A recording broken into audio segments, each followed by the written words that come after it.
আমাদের বাংলাদেশের কয়েকজন স্নাইপার লিজেন্ড আছে, তাদের গেম প্লে দেখে কিন্তু অনেকের মন জয় করে ফেলে। তাদের গেম প্লে দিয়ে এত ডেঞ্জারাস লেভেলে স্নাইপিং করে, তারা কিন্তু ভিডিওর থেকে অনেক বেশি স্নাইপিং করে। তার স্নাইপিং থেকে অনেক প্লেয়ারের মন জয় হয়ে গেছে, কিন্তু তার সেই প্লেয়ারগুলোকে অবশ্যই তোমাদেরকে আমি দেখাবো। তো নাম্বার 3 পজিশনে রয়েছে এমএস টুইন এতটা ডেঞ্জারাস লেভেলে স্নাইপিং করে, সে কিন্তু অনেক প্লেয়ারের মন জয় করে ফেলে। অনেক কিন্তু ভাবে সে কিন্তু নেপালের বা ইন্ডিয়ার, সে কিন্তু কোনো দেশের নয়, সে কিন্তু আমাদের বাংলাদেশের একজন স্নাইপার লিজেন্ড।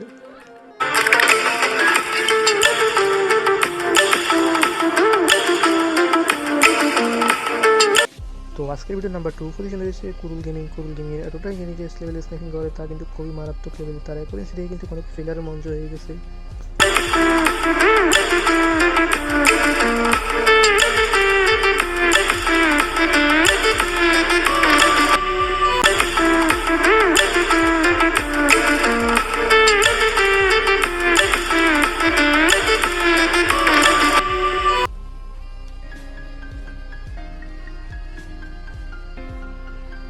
তো আজকে আমাদের ভিডিও নাম্বার 1 পজিশনে রয়েছে আলিফ গেমিং। সে কিন্তু এখন পর্যন্ত বাংলাদেশ টপ 1 টিমে হয়ে এসেছে। সে টুর্নামেন্টে কিন্তু এতটা ডেঞ্জারাস লেভেলে স্নাইপিং করে, তা দেখার পর কিন্তু আপনি অবাক হয়ে যাবেন।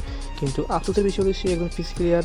সবাই তো পিসি প্লেয়ার হিসেবে স্নাইপিং করে, কিন্তু সে বর্তমান মোবাইল প্লেয়ার হিসেবে স্নাইপিং করা শিখেছে। তার মোবাইলের স্নাইপিং আমরা দেখে আসি। চলো, তো দেখার আগে অবশ্যই সাবস্ক্রাইব করবা চ্যানেলটিতে এবং লাইক করবা, এবং স্নাইপার লিজেন্ডকে কারা কারা ভালোবাসে অবশ্যই কিন্তু কমেন্টে করবা। যারা যারা স্নাইপার লিজেন্ডদেরকে ভালোবাসে অবশ্যই সাবস্ক্রাইব করতে ভুলবে না। তো গাইস, তোমরা কিন্তু অবশ্যই সাবস্ক্রাইব করবা। এর আগের ভিডিও কিন্তু তোমরা অনেক সাপোর্ট দেখিয়েছো, এই ভিডিওতে কিন্তু সাপোর্ট দেখাবে অবশ্যই।